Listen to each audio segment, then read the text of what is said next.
ओम नमः शिवाय। श्रावण मास महत्तम अध्याय 11। हरे कृष्णा, राधे राधे। श्रावण मास महत्तम के अध्याय 10 में भगवान शिव ने ब्रह्मा पुत्र सनत कुमार को श्रावण मास में शनिवार को किए जाने वाले कृत्यों का वर्णन सुनाया था। साथ ही श्री हनुमान जी, श्री नरसिंह देव जी तथा श्री शनि महाराज की पूजा तथा व्रत की कथा सुनाई थी। अब आज इस अध्याय में हम तिथि महत्तम को सुनेंगे। शुरू करते हैं। श्री सनत कुमार ने भगवान श्री सदाशिव से कहा, हे देवों के देव महादेव, श्रावण मास के वारों के सभी व्रतों को मैंने आपसे सुना, किंतु आपके वचनामृत का पान करके मेरी तृप्ति नहीं हो रही। हे प्रभु, श्रावण के समान अन्य कोई भी मास नहीं है, ऐसा मुझे प्रतीत होता है। अतः आप श्रावण मास की तिथियों का महत्तम बताइए। भगवान सदाशिव बोले, हे सनत कुमार, मासों में कार्तिक मास श्रेष्ठ है, उससे भी श्रेष्ठ माघ कहा गया है, उस माघ से भी श्रेष्ठ वैशाख है और उससे भी श्रेष्ठ माघशीर्ष है, जो श्रीहरि को अत्यंत प्रिय है। विश्व रूप भगवान से उत्पन्न होने से ये चारों मास मुझे भी प्रिय हैं, किंतु 12 मासों में श्रावण का महीना तो साक्षात शिव का रूप है। हे सनत कुमार, श्रावण मास में सभी तिथियां व्रत युक्त हैं, फिर भी मैं उनमें प्रधान रूप से कुछ उत्तम तिथियों को आपको बता रहा हूं। सर्वप्रथम मैं तिथि तथा वार से मिश्रित व्रत आपको बताता हूं। श्रावण मास में जब प्रतिपदा तिथि में सोमवार हो तो उस महीने में 5 सोमवार पड़ते हैं।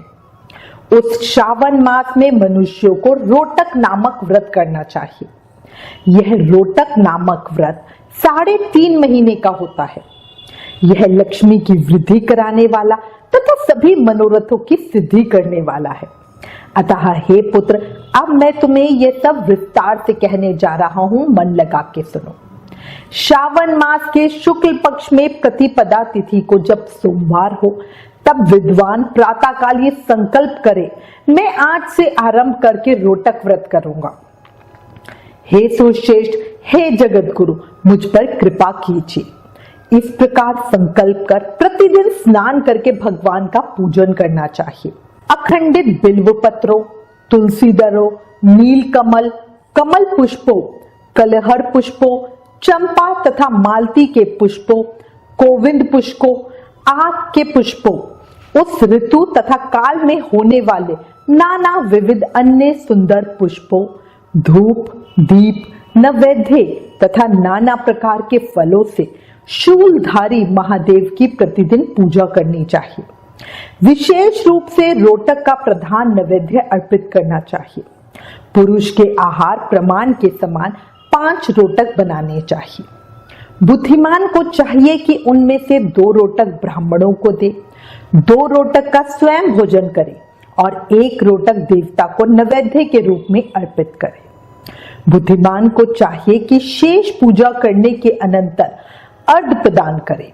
केला, नारियल, जंबीरी, नींबू, बिजोरा, खजूर, ककड़ी, दाख, नारंगी, अखरोट, अनार तथा अन्य और जो भी ऋतु में होने वाले फल हो, उनसे अर्घ दान के लिए उत्तम कहा गया है। अब इस व्रत का पुण्य फल कहता हूं, ध्यान से सुनो। 7 समुद्र सहित पृथ्वी का दान करके मनुष्य जो फल प्राप्त करता है, वही फल विधान पूर्वक इस व्रत को करके वह पा जाता है। वह मनुष्य जो अपार धन प्राप्ति की इच्छा रखता हो, उसको यह व्रत 5 वर्ष तक करना चाहिए।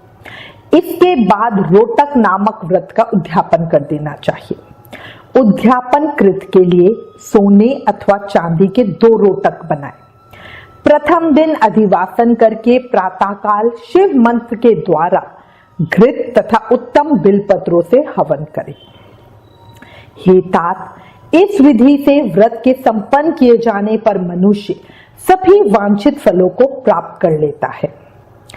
हे सनत कुमार, अब मैं तुम्हें द्वितीया के शुभ व्रत के संबंध में बतलाऊंगा, जिसे श्रद्धा पूर्वक करके मनुष्य लक्ष्मीवान तथा पुत्रवान हो जाता है।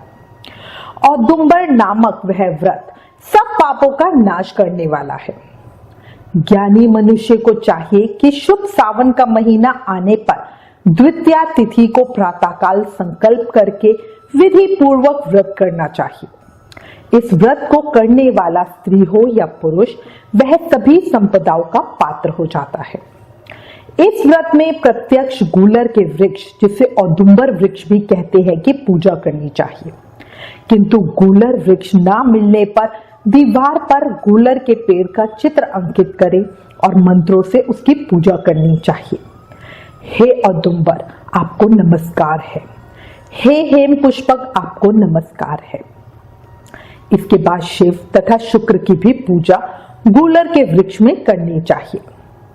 इसके 33 फल लेकर 3 बराबर भागों में बांट लेना चाहिए। इनमें से 11 फल ब्राह्मण को प्रदान करें, 11 फल देवता को अर्पण करें और 11 फलों का स्वयं भोजन करें। उस दिन अन्न बिल्कुल नहीं खाना चाहिए। रात को भगवान शिव तथा शुक्र का विधिवत पूजन करके जागरण करना चाहिए। हे तात, इस प्रकार 11 वर्ष तक व्रत का अनुष्ठान करने के बाद व्रत की संपूर्णता के लिए उद्यापन करना चाहिए। उद्यापन में सोने का फल, पुष्प तथा पात्र सहित एक गूलर का वृक्ष बनाएं और उसमें शिव तथा शुक्र की प्रतिमा का पूजन करें। उसके बाद अगले दिन प्रातःकाल होम करें। गूलर के शुभ, कोमल तथा छोटे छोटे 108 फलों से तथा गूलर की समिधा से तिल तथा घृत सहित होम करें। इस प्रकार होम कृत्य समाप्त करके आचार्य की पूजा करें। उसके बाद अपनी शक्ति और सामर्थ्य के अनुसार 100 अथवा 10 ब्राह्मणों को भोजन कराएं। हे वत्स, इस प्रकार व्रत किए जाने पर जो फल होता है उसे सुनिए। जिस प्रकार यह गूलर का वृक्ष बहुत फलों वाला होता है, उसी प्रकार व्रत करने वाले साधक के यहाँ भी बहुत से पुत्र होते हैं और उसके वंश की वृद्धि होती है। जिस प्रकार सोने के फलों से लदा हुआ यह पेड़ है, उसी प्रकार व्रती भी धनपति हो जाता है। हे सनत कुमार, आज तक मैंने किसी को भी यह व्रत नहीं बताया था। गोपनीय से गोपनीय इस व्रत को मैंने आपके समक्ष कहा है। इसके विषय में संशय नहीं करना चाहिए और भक्ति पूर्वक इस व्रत का आचरण करना चाहिए। इस प्रकार श्री स्कंद पुराण के अंतर्गत ईश्वर सनत कुमार संवाद में श्रावण मास महत्तम में प्रति पदरोटक व्रत, द्वितीय योदुंबर व्रत कथन नामक 11वां अध्याय समाप्त। इस प्रकार इस 11वें अध्याय के सुनने मात्र से धन धान्य की वृद्धि होती है। याद रखो, श्रावण मास शिव रूपा है। शिव को प्रसन्न करने का सबसे सरल समय। पूरी तरह मन को भक्तिमय करके जयकारे लगाओ और बोलो ओम नमः शिवाय, ओम नमः शिवाय, ओम नमः शिवाय, ओम नमः शिवाय।